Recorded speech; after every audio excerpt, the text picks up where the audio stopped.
He definitely got the dessert.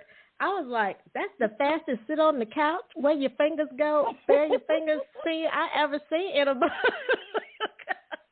Right, and her best friend even says, lady goes, was it 5 minutes? Was it 45 minutes? Like, yeah. Yeah. Went there fast. No judgment. But I was like, she seemed so hesitant, and then she wasn't. So I was like, you see a guy, you know how they talk about the thirsty trap. Girlfriend wasn't thirsty. She was starving. Yes. She was. She wasn't playing a game. I don't know what I'm doing with this screen today. But yeah, so there's a moment when the hero and the heroine, they have their first time like truly together. And it's at her place, which to me spoke volumes for a woman who's this controlled, right?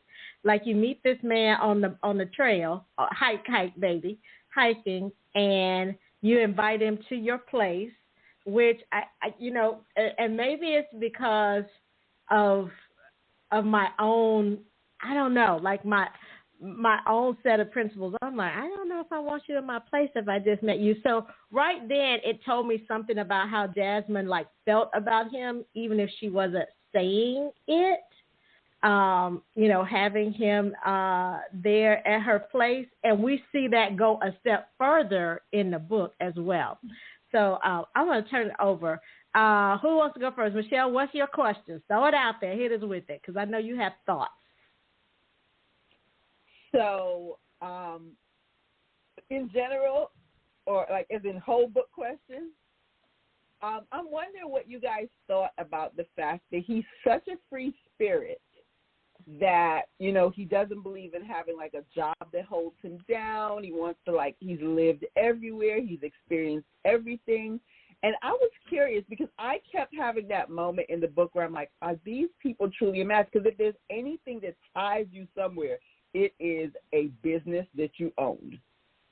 And he's kind of very much that guy who, like, in a moment's notice, depending on how he feels, would pick up and go. So I'm curious about whether or not you guys felt like this was, like, when did you feel this was a match? Because I struggled a little bit figuring out, is this a straight-up match forever? It felt very much at the beginning like this could be a great happy for now. This is the guy I'm going to tell stories about 10 years from now. I used to date this guy named Sutton, and he was blah, blah, blah, blah. Like, that's what it felt for me in the beginning. So I'm curious about when you guys felt like this was a forever match. Who do you want to answer it first? I'm going to throw it out there and let y'all figure that out. Lisa, you got the biggest mouth. I'm going to let you go first. Well, dang. Okay. Okay. Well, I am a hopeless romantic, so of course I go into every relationship thinking it's going to be forever. So I did not see it as a temporary substitute just to get over the hump.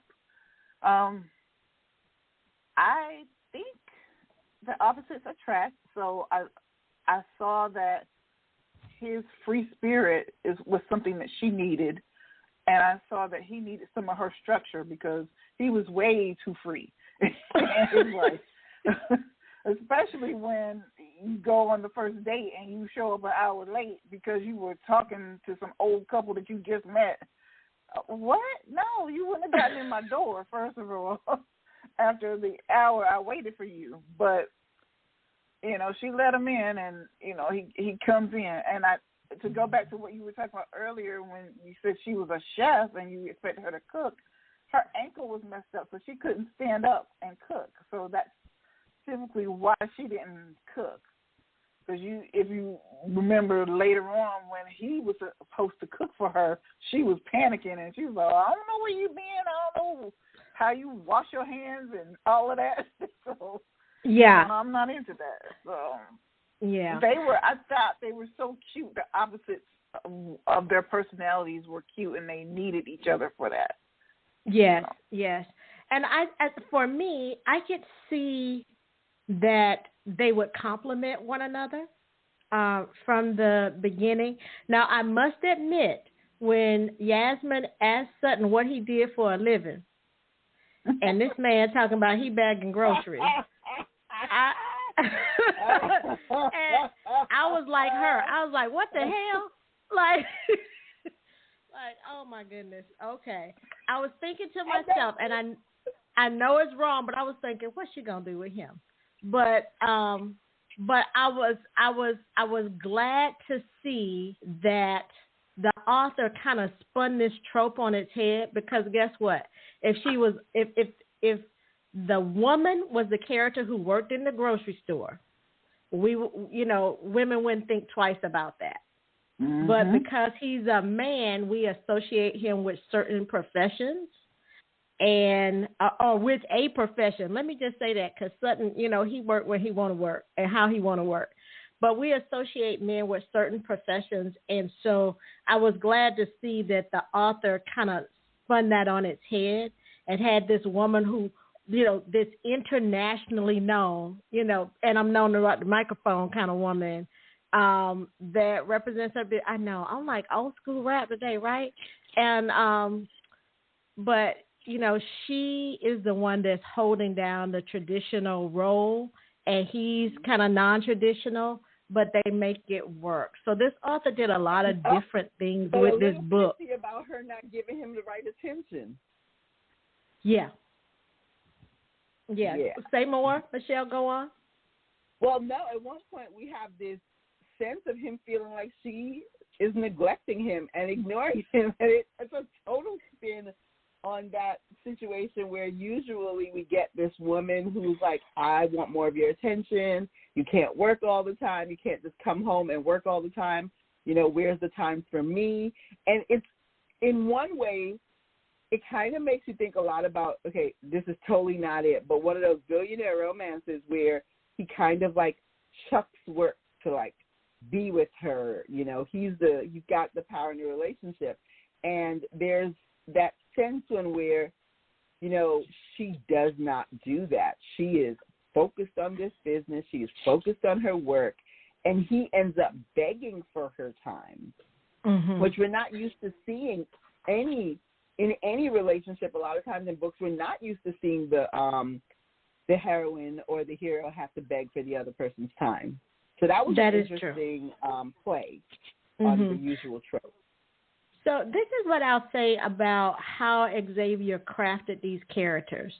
I felt like, in some ways, it felt like a romance that you would see in everyday life, because Yasmine has a business to run, and even though she's internationally known, she brings work home. Like a lot of people who run a business, she brings work home.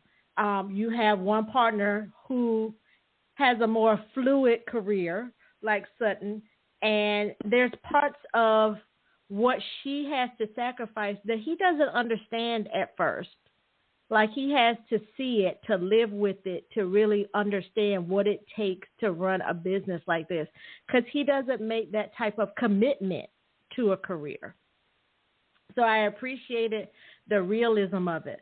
The other thing I liked about how real Xavier made these characters is Yasmine is a bigger woman, and she actually makes a point of saying, like, some of the typical things you would think, going out, hanging out with friends, going shopping. She's like, that's not as easy for me. It's not like I can find everything to fit me off the rack, or if it looks okay or how I want it to look on me.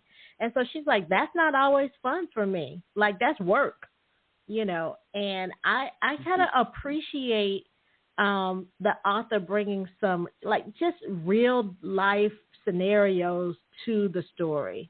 Lisa? I agree. And one of your points was what I was going to ask for my question. When Sutton gives her that ultimatum, or they have their little chat or whatever, and he wants more attention and he wants time, when he asked her to take 2 days off a week, I gasped. I clutched my pearls. I was like, dude, she's running a business. He wanted to have 2 days off? And then he was like, well, you give it to your employees. You deserve it too. And I was like, oh my God, I wonder what the ladies would think about this scenario when a man's giving you an ultimatum like, okay, I need more time and I need you to take 2 days off a week. So what did you think of that? Michelle. I'm not going to lie, I had some moments there questioning that because I thought, the usual employee works 5 days a week in their regular lives. I pull a 4-day work week.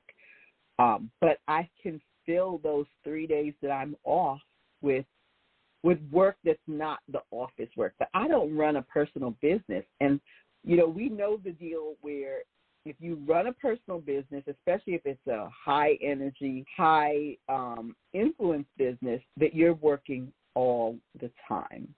And so there was that sense of him kind of making that demand. And I won't lie, I kept doing the back and forth with the male-female relationship. Would a woman ask the male protagonist to do the same for her? And I guess on a certain level they would, but could they demand it and make it an ultimatum?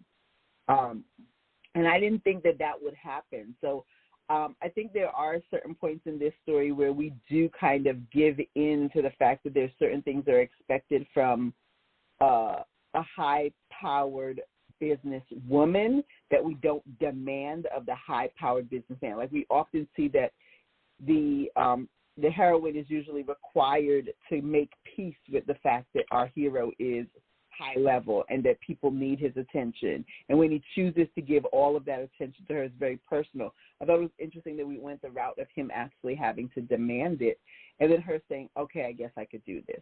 So, that's interesting. But I think that, every relationship requires its own level of compromise, and maybe that was a line she was willing to cross, and we have to understand because you're not allowed to judge other people's relationships and how they make them work. That was the line she chose to cross. Coming at her as an ultimatum, my hackles kind of went up, but that also explains so much about my relationship status.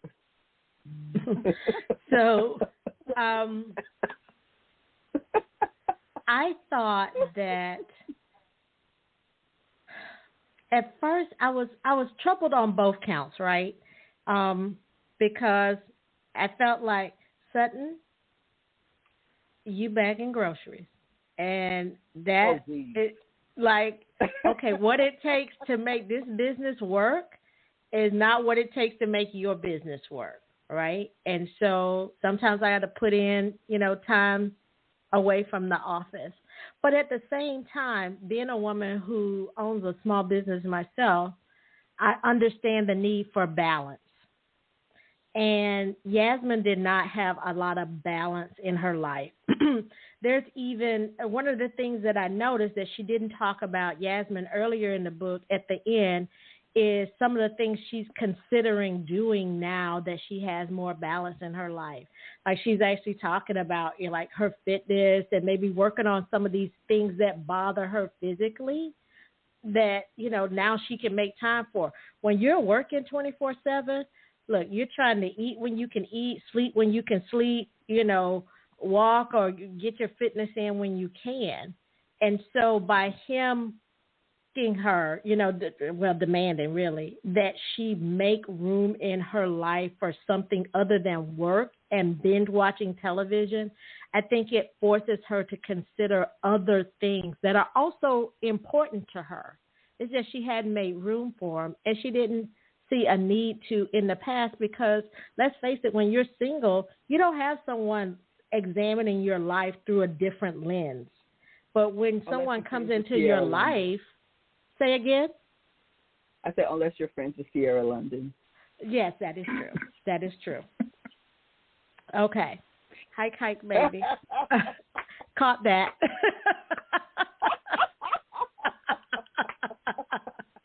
But again, I see in Yasmine, she's very vocal. Lisa's laughing, Michelle's laughing. I'm gonna ignore that. I'm gonna keep talking. I'm gonna say my comments, okay? Yeah, she's like, let me stay out of this. That's why she's drinking that water. But anyway, but I love the way Yasmine, she accommodates him. She makes room in her life subconsciously, sometimes more than she does consciously. And I